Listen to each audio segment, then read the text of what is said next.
Halloween shirt. Stand up. Yeah, you. This is what not to do on my birthday.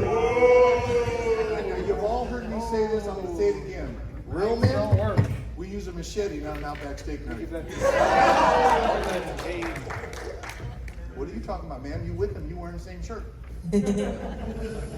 Okay, so gentlemen, welcome. I'm going to change some batteries here while I do this. Yeah, you need some juice. What are you doing with that shirt? Oh, look who decided to show up. One more time, guys, one more time. I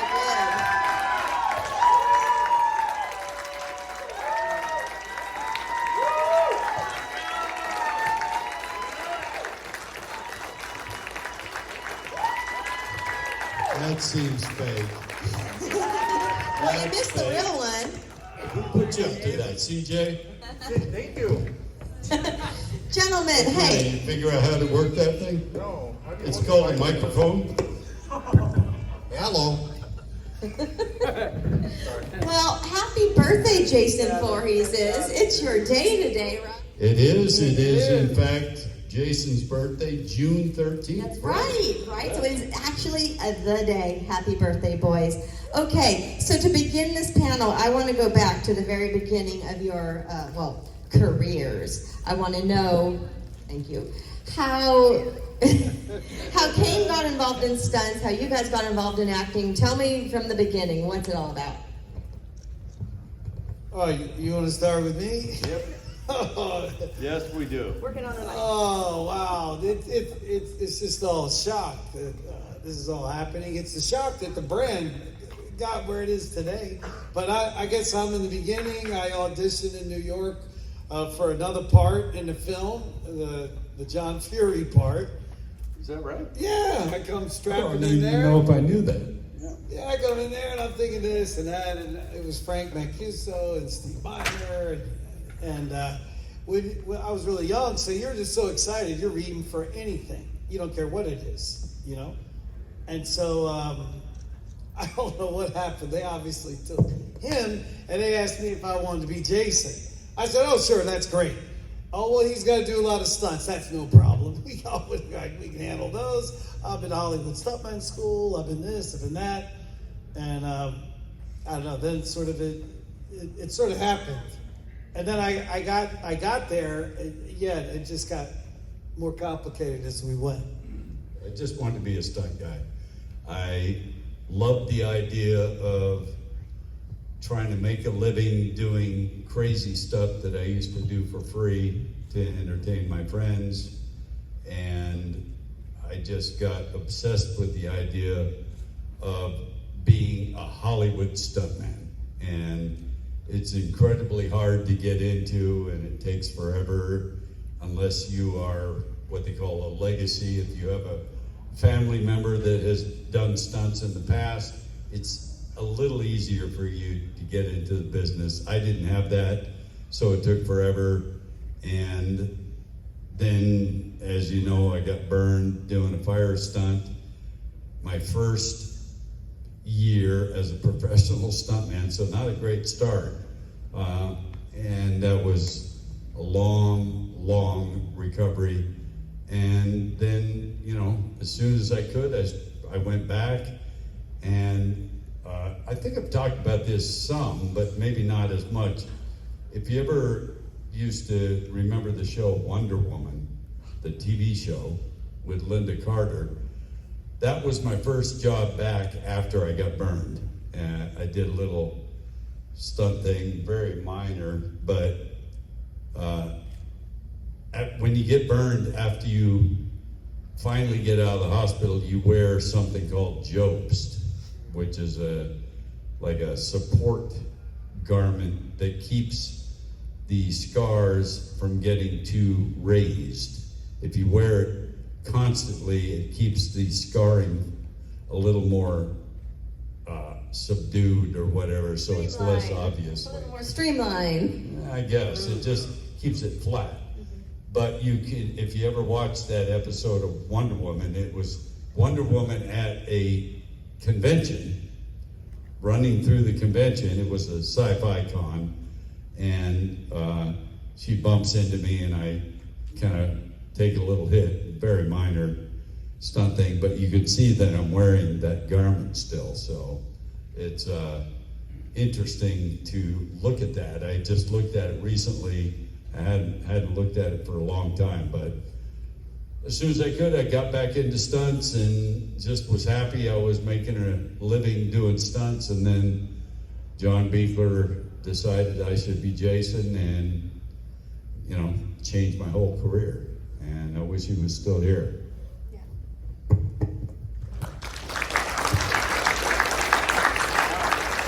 CJ, how did you get involved in this crazy thing called acting? I know Kane always gives me a hard time because I don't give myself enough credit. I got to give myself more credit, but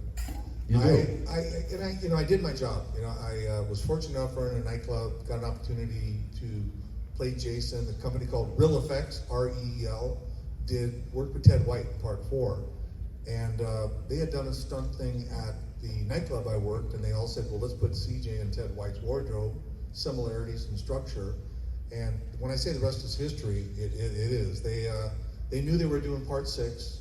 Obviously, this was after part 5. And when they said, we're going to cast you for Jason, I went, okay, yeah, right.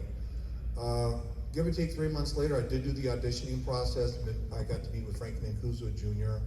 and Michael Nomad, the stunt coordinator, and Tom McLaughlin, the director-writer.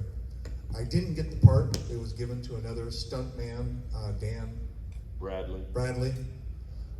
So the scene with the 3 paintballs or 4 paintballs, most people just assume I'm a little thicker than I am, or that I'm wearing padding. That was his first and only daily that came back, and they weren't satisfied with the profile.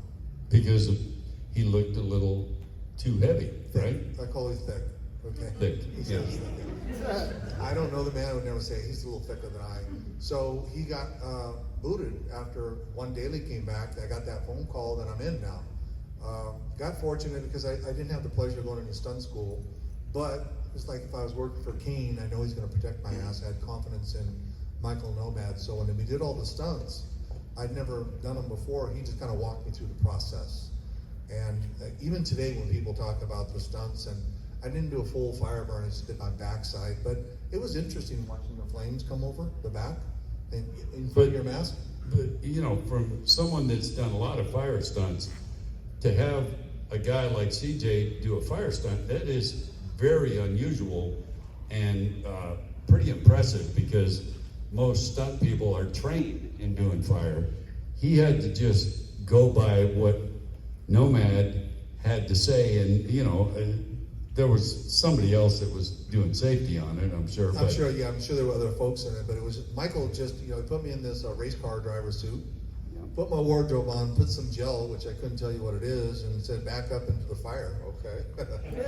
When you see this come over, but, that was one thing, but being 20 feet underwater, breathing off regulators, and I had a fan recently asked me, why didn't you have a breakaway chain? And I thought about that. It wasn't a breakaway. It was a real freaking chain.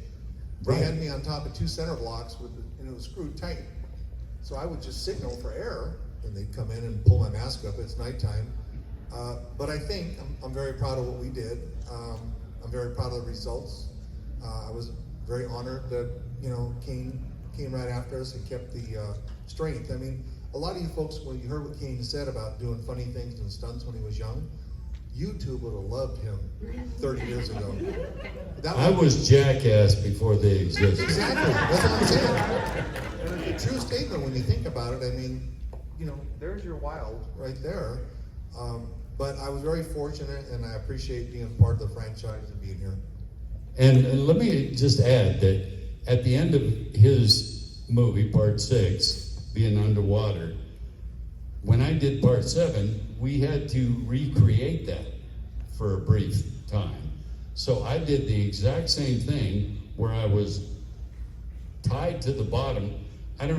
Yours wasn't a diving pool though, right? No, mine was an Olympic-sized pool, 20 feet deep. Oh, it was? So a real Olympic-sized pool at UCLA. Right, we did the same thing in a pool, but I had to recreate the end of his movie for the beginning of part 7.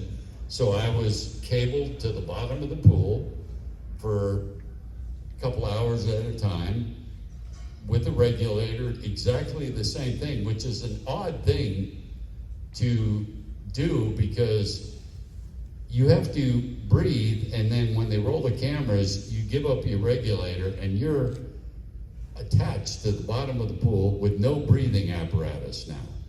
And they shoot the scenes and whatever little shots they're doing, and then in my case, a safety diver would bring the regulator back and I could breathe again. But I don't know how long you were underwater at one time, but I was under for a couple hours at a time. Well, we shot ours through the entire night, so I never got out of the pool.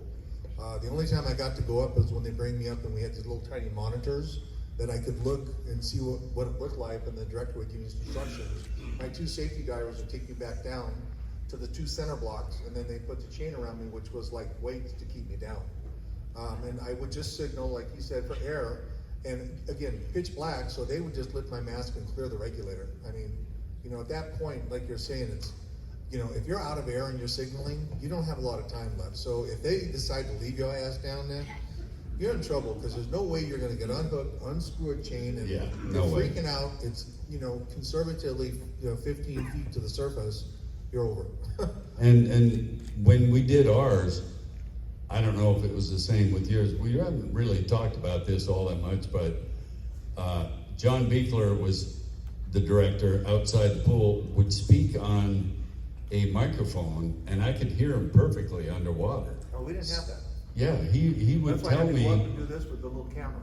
right, he would tell me what's gonna happen, and okay, we're ready to roll, and it was a lot more easy to do knowing that the director's talking to me the whole time. And if the same thing when I would be down there, I'd go up every, give or take 15 minutes, watch, and he'd tell me, give me direction from above. So we didn't have the underwater, but as soon as I got down, and I could hear the clicking of the camera, and that was my indication it's running, kind of like, let's go. And then we go through the motion, and then again, when I was done, I was done. We just kept going back and forth and up and down and up and down. My safety divers had 1/4-inch suits on, wetsuits. Yeah. There was a point where they started complaining how cold they were. Now, I'm just in wardrobe, right? But they're like, my director's like, well, do you want to get out and get warm? And you all know that once your body gets down to a temperature, you don't want to get out and warm up. You want to just stay where you're at. So we finished. It was early morning when we finished. But I remember the divers, 1/4-inch wetsuits, and they're complaining they're cold. So. And I remember at the beginning of, our underwater stuff was done in 2 days, and it was the last 2 days of shooting the film. The last 2 days of principal photography, where you're already exhausted from wearing the makeup and doing all the stuff, and then you had to do the underwater stuff. And at the beginning of part 7, I had to look like CJ did at the end of part 6. So I had gloves on that I never wore in part 7, but to establish that it was still kind of how he left the end of his movie, that was the wardrobe. And then time passes and the decay happens, and I don't have gloves on anymore and stuff. So it was, it's a lot more difficult than you would think. We twins. Wow. We didn't have any of that technology in our part 2. What was that, 82?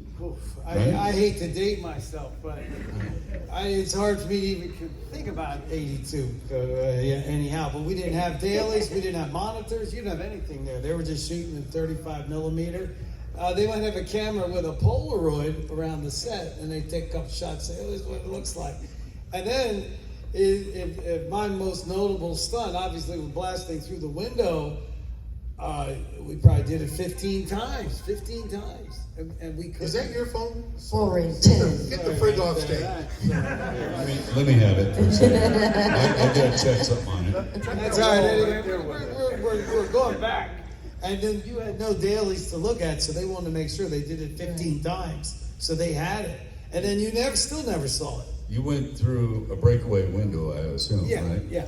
Because most of the time when you see somebody go through a window, it's breakaway. It's candy glass, they call it, which is not Well, no, this was thin plexiglass, and it was going in your skin Oh. all over the place. And the wood was scored a little bit, which means they cut it like halfway.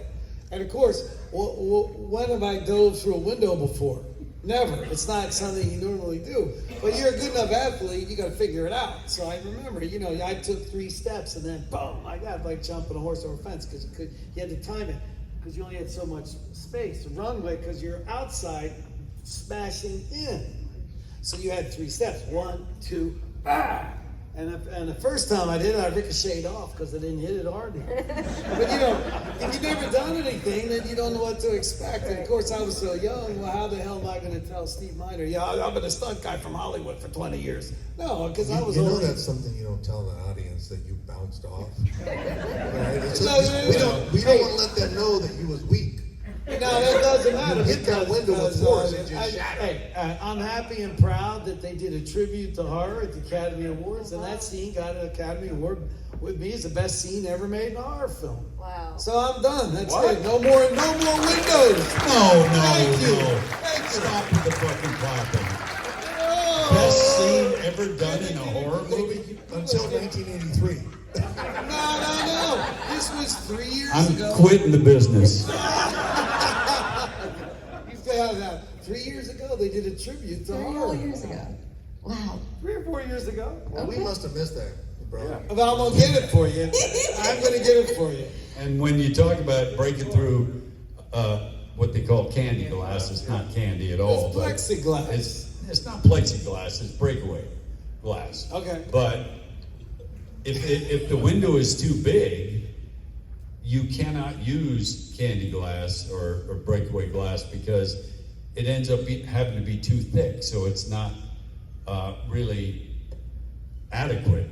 So, like, if there's a shot in Jason Takes Manhattan where I forget what the door is, but it's a full-on glass door, and I walk through it and it just breaks as I hit it. That was real glass, and it had a squib on it, which means just as I hit the glass, the special effects guys would blow a squib and it would instantly shatter it. Jeez. So it would appear that I'm shattering it, but it was actually done by an explosive device, and it's all real glass. So it makes it a little trickier for timing, but you can, if you watch it, that scene again, I forget what door it was, what I'm coming through, but you can see it just instantly shatters right before I hit it.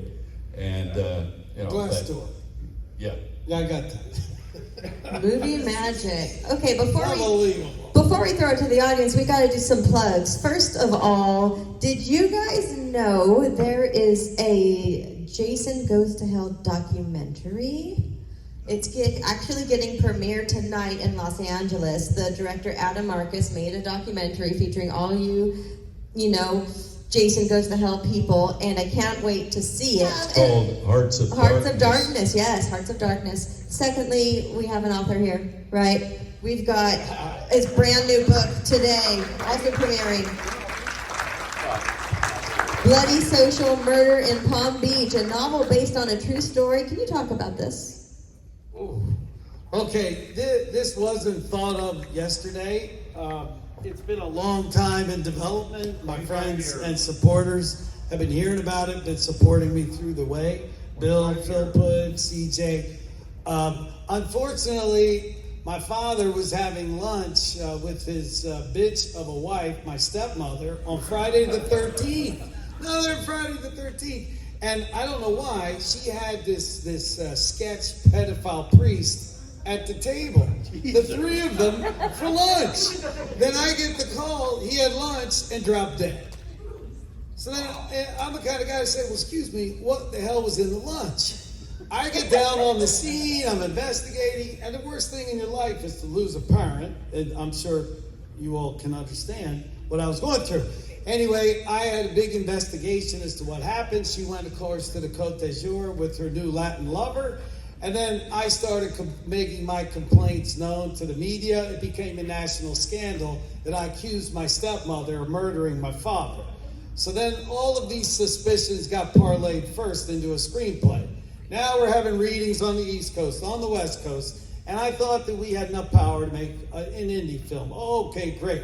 This time Jason is going to get revenge for the death of his father.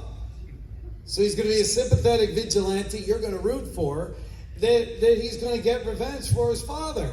Because we're sitting here signing all this fantastic memorabilia. I kill for mommy, I kill for mommy. And we've gone through this journey for 45 years. So anyway, long story short, I said, listen, before we make a movie or a Netflix series, let's launch the novel. So the novel is premiering now, Friday the 13th at Days of the Dead. And it's here, okay? And this time, revenge is not just a dish served ice cold. It's going to be served dripping in diamonds and blood. Yeah. And you have those for sale at your table, yeah? And it's in the table, so it's really cool. These are the first 50 that are made, so it'll be really cool. I see a fabulous young man over here. He got a book. Really inspiring. Got to write a book and meet you, and you come and buy the book. Anyway, it's a fantastic novel. I firmly believe in it. It wasn't just thought of. And I think for sure that Jason, friends, and fans, we can make this a bestseller. Yeah. And in the world, I'm not, thank you. I'm not the expert, but I've been told if you could sell 3,000 or 4,000 books, you become New York Times bestseller. And then we make it a big indie film. and I would love to find some Jasons to put in it. And I need some qualified stunt guys too. Yeah. CJ mentioned that Kane has a book out too, right? You got to make this a success. Come on. I'll be your dad. Come on, yes. And you'll notice on the front of the book there, the Black Widow is looking stunning. Bam can be your stunt. Whoa! I thought it'd be great to have her in the shot, naked in diamonds. Now she's holding up the pink oleander flower under her chin. The oleander is the most poisonous flower on the planet. If you ingest it, you die. So we believe the Black Widow gave her husband an oleander cocktail, and there he goes. Well, okay. Wow. Well, okay. So there's all kinds of So fantastic. buy his book. Well, whatever. Come take a look at it, and if you think it amuses you, and you might learn something, because there's a lot of research. You can't talk about something unless you're an expert. There's Greek mythology in it. The dog is a hero, and it's based on a true story.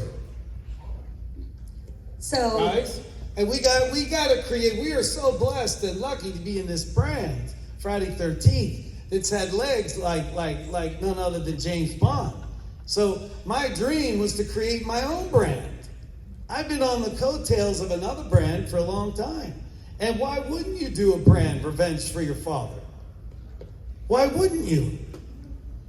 And we have incredible fans. Look at you guys. If it wasn't for you, we wouldn't be here. that's true. Look at this. That's true. Come on. Why we can make a book a bestseller? Many loyal fans. Come on. All right. Well, we're going to get the word out, right, guys?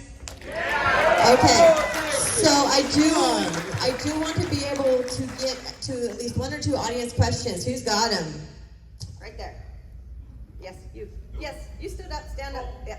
A little movie unrelated, just out of curiosity for all three of the Jasons. I'd like to know where you were born and raised. Where'd you grow up? Seattle, Washington, 51 years ago when the military never went back. Washington?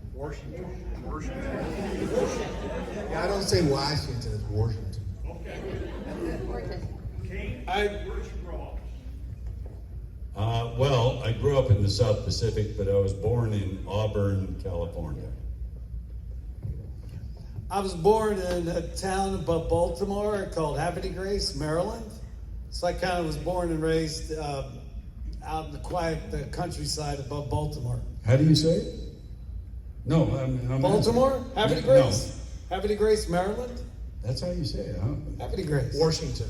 No, I'm not trying to be funny because it's a French name, really, right? Yeah, Haverty Grace. Haverty Grace. Interesting. You think you know how to pronounce a city until you go there Yeah. and you say it, and the locals correct you. Like, don't go to Peabody, Massachusetts. It's Peabody. And there's so many places. I was in Louisville, Kentucky last week, and before I was on stage, I had to do a little video. And you said Louisville? No, Louisville. I asked, how do you pronounce it before I say it? Because those folks from Kentucky, they carry guns. So I had my handler tell me how to specifically say it before I said it. So. Louisville. And don't say Nevada if you go to that state. Washington. This is for all three of you, all three Jasons. While playing Jason, so in your respective Friday movies, was there ever a stunt that maybe didn't go so well, or one that gave you the biggest challenge? I know we talked about the water, so maybe besides the water, but. You know, if you don't mind, Yep. I was too dumb and naive to know the difference between anything that's terrifying. Then I just knew that every time they set me on fire, I got more money. No, really. I learned what a stunt bump was when I did that, because all of a sudden I got more money. If I was, learning what I know now, I'd have a breakaway chain under the water. I had no idea. I didn't even think about it. But when you're really, 28, 29, you really don't. I didn't, because I hadn't been through the professional schooling that, you know what's good and bad. Couple things that happened that weren't really that bad, but a little unexpected, like in part 7 where the roof is released on top of me and on the front porch of the cabin, whatever, and the whole roof comes down and smashes me. And I said, well, that's all practical. I don't want 2x6s and plywood and everything hitting me in the head. So I had the special effect, or the construction guys make the middle 6 feet of the roof out of balsa, but it was all connected to real wood, so that didn't do shit. And when the roof came down, I thought, oh God, when this hits me, I'm gonna have to pretend to really get slammed because it's balsa. No. That thing hit me and drilled me into the fucking stairs so hard that I was like, I don't think the balsa did anything. Because it was all connected to real stuff, and it was like a 25-foot roof. And the whole thing came down at once. So it's just, little things like that surprise you sometimes, but. Yeah, I can't, because I was young, and if they had a serious stunt they didn't want me to do, then, I wouldn't have the danger of that. The only stunt for me that went wrong was a nightclub in New York asked me to come out when one of the Freddy versus Jason, I guess, was getting released. So they said, oh, we want you in your costume. You walk out on the stage and you hold an axe up in the air. And that's sort of the scene. And oddly, the stage was a crucifix. Big nightclub in New York. Obviously, they had something crazy before me. It was a fashion lingerie show, so the crowd was out of control. Then I come out, and they're announcing the launch of the movie, and the mask I had as Jason shifted, and somebody grabbed the axe out of my hand and split me with it. Look. It came down and split my hand wide open, and the blood's flying out, and the thing had shifted, and I said, this is insane. I'm getting hurt as Jason in this goddamn thing. How in the hell did this happen? And yeah, this is not good. And speaking of injuries, there is one of us up here that you probably already know, but one of the three of us was actually a Chippendales dancer. And I'll give you a hint, it was not me. Who do you think it was? Yeah. Yep, CJ.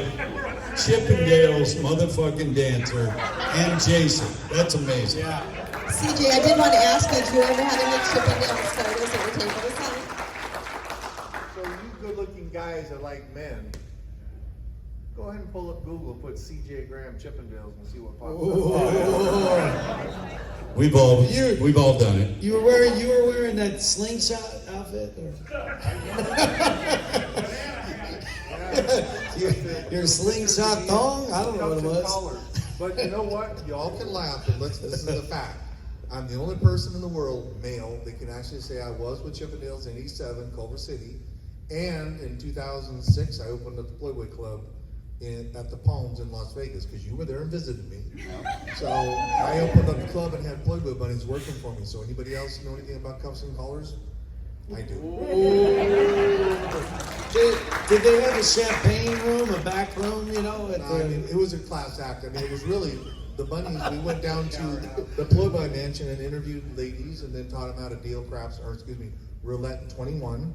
And they had to fit in their wardrobe, but they had to go through bunny training, all that kind of stuff. So, you know, I mean, I can honestly say I'm the only person in the world that had bunnies working for me, and I wore cuffs and collars myself. What did bunny training consist of back then? No, really. No, I want to know what it was, though. It's about almost 100 pages. These girls had to go through extensive training of how to carry themselves, doing makeup, no tattoos. Anal.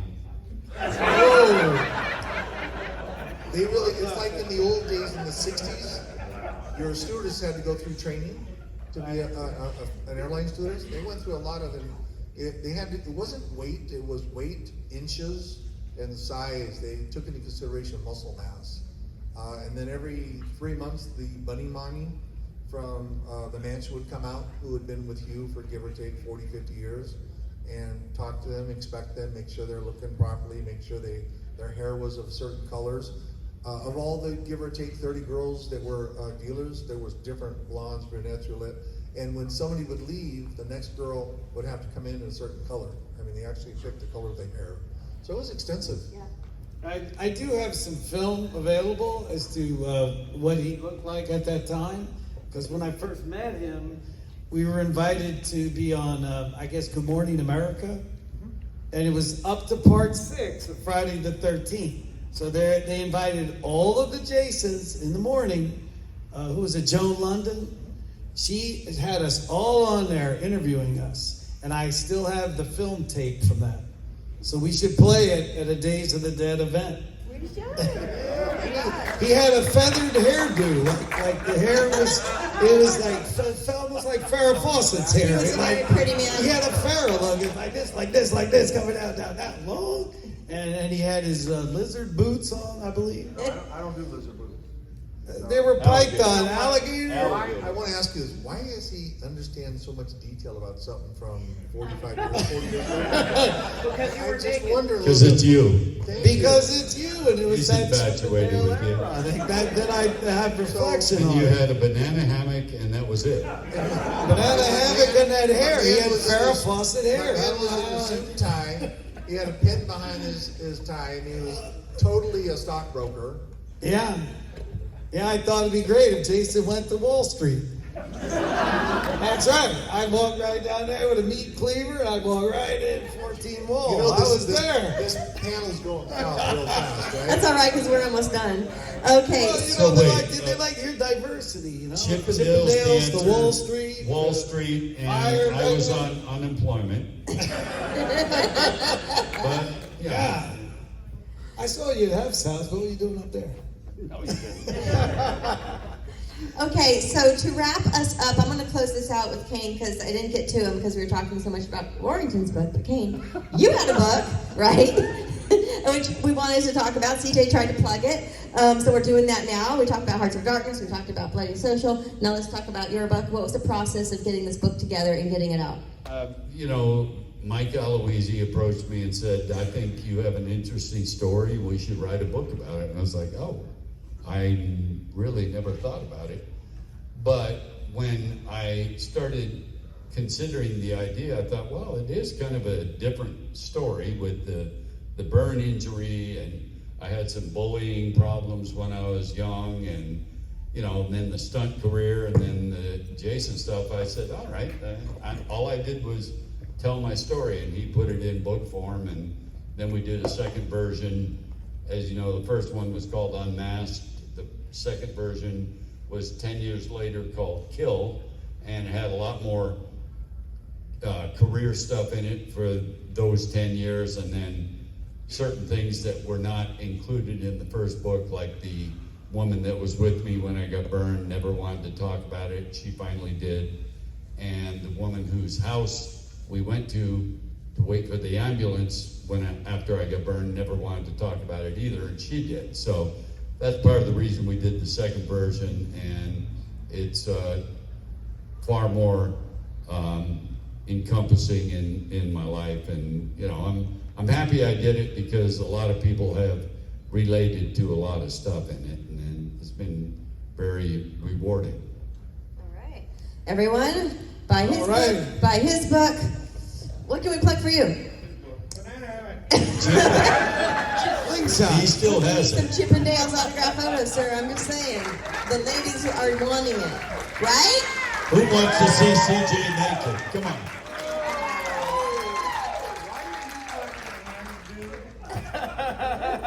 He's got money there. I love it. Open your pants. Let him put it in there. All right, everyone. Thank you so much. Happy birthday. Happy Thank you for anniversary. coming. Thank you, guys. Governor Collin, wow. And Bobby Sosa, Murder in Palm Beach is ready.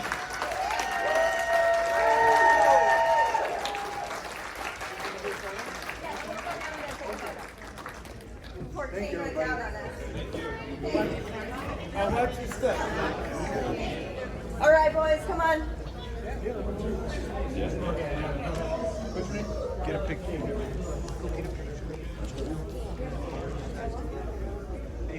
Channel just ended on hitting Kane right now. So just do rock and then we'll get aliens. Come here, Chippendales. Chippendale. Come on, Chippendale. Okay. Ready. Slingshot. Hey. Is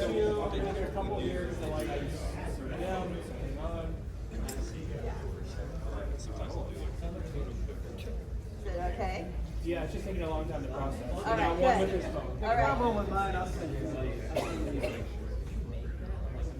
1, 2, 3. All right, he's got like a $19,000 phone. So this is an iPhone. All right. Thank you. Summer, how long for aliens? How much time you need? Let's do 8 minutes. See you guys later. Thank you. Why are you clapping about the That was good. Thank Huh? you. That was entertaining. Yeah. You know. You got photos to go to. Huh? You got photo ops. Go. Oh, okay.